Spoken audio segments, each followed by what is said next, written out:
Colette Dennis here. It's lunchtime, well, coming up to 1 o'clock here on Wednesday, Wellness Wednesday, they call it Wellness Wednesday. And I would like to really talk about wellness in its true sense today.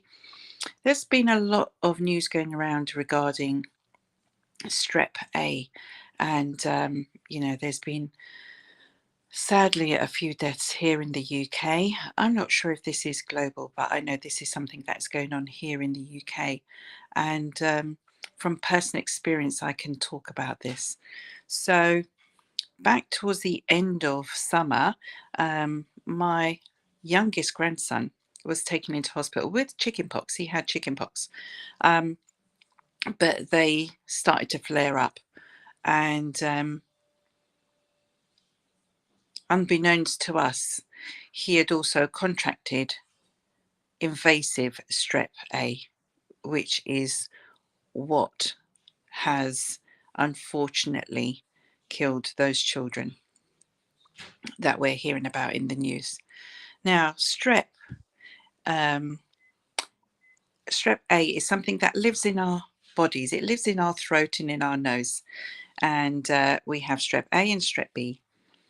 Now, normally they're not dangerous at all because we'll get a little bit of a sore throat, and usually they clear up on its own with medication or with antibiotics.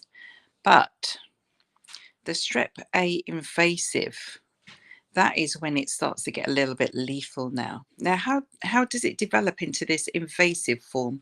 Well, basically, if someone has strep A, they've got a bit of a sore throat. That means they are active, they're contagious at that point.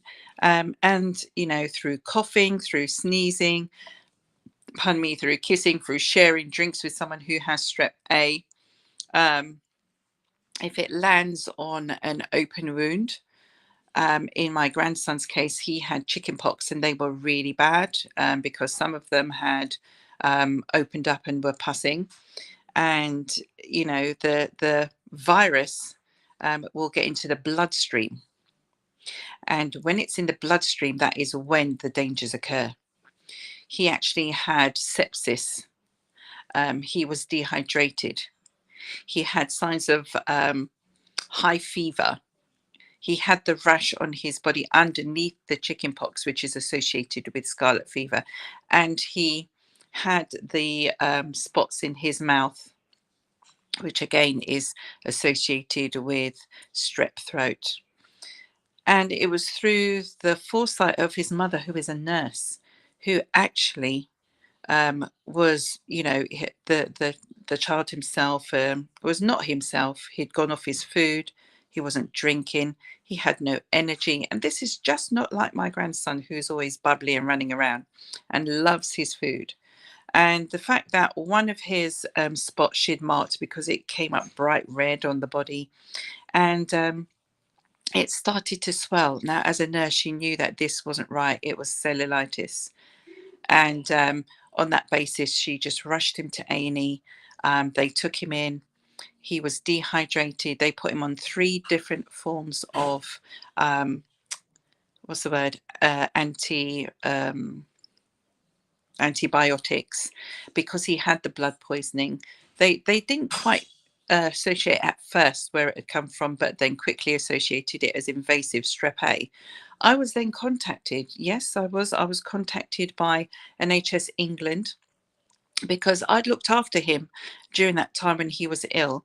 And I'd given him hugs as you do as grandparents and that. But, I was also at risk of strep A as well. So literally everybody in my household had to take antibiotics for 10 days. I was told by the person who phoned from NHS England that the antibiotics would be available for me from my GP. I didn't have to visit the GP or go in, I just phoned up and I went and collected my prescription. I had to be on these antibiotics for 10 days.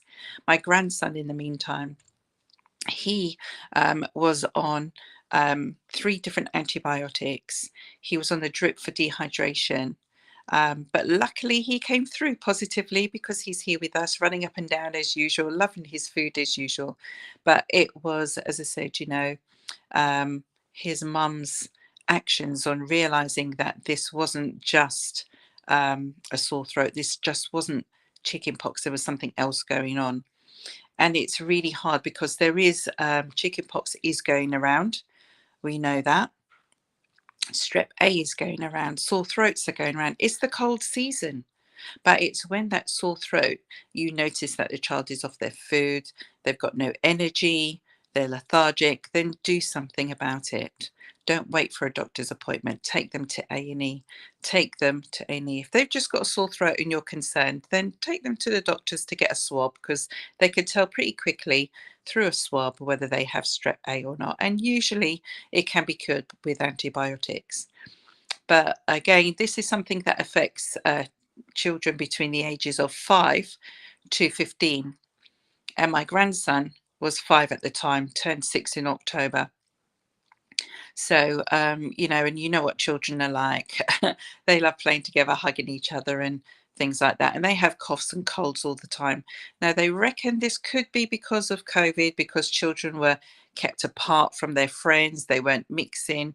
Their immune system isn't as active as it should have been. I don't know. But I just wanted to relay my story. When I found out that he was in hospital with strep A, I took some of our natural seed nutrition down to his mum because he's used to taking it all the time. And she was giving him that along with the antibiotics and everything. And he's rebounded, thankfully, thank God. And he continues to take his seed nutrition products. And it's something that helps the blood, helps cleanse the blood, helps cleanse the body, helps general all-round well-being, because it is a general all-round well-being kind of nutritional supplement. But the most important thing is to boost your immune system right now with foods that are good for you to boost your immune system. Anything that's dark and green, in fact, to just use colors of the vegetables and fruit to get the most into your body right now. Um, Make sure, things like processed foods make it really hard for your body to actually break down and get nutrition out. And it's making us sluggish. So if you can avoid processed foods, please do. But this is my story that I wanted to relate with regards to the strep A that's going around. It is something that can kill, and we have seen that. We, firsthand experience the dangers of this in my family. So for all those who have young children or children between the ages of 5 and 15, and it may not necessarily be those in that age group, please do watch out for changes in your child's behavior. If they're bubbly, they suddenly go quiet, they're off their food, they're not drinking, they're not peeing often, that is a sign that something is wrong. That is a sign for you to take action, and as a parent, take them down to A&E as quickly as possible. Okay, so on that note, Wellness Wednesday, that's my health tip for today. I hope you found this informative. Please do leave your comments below. We'd love to hear from you.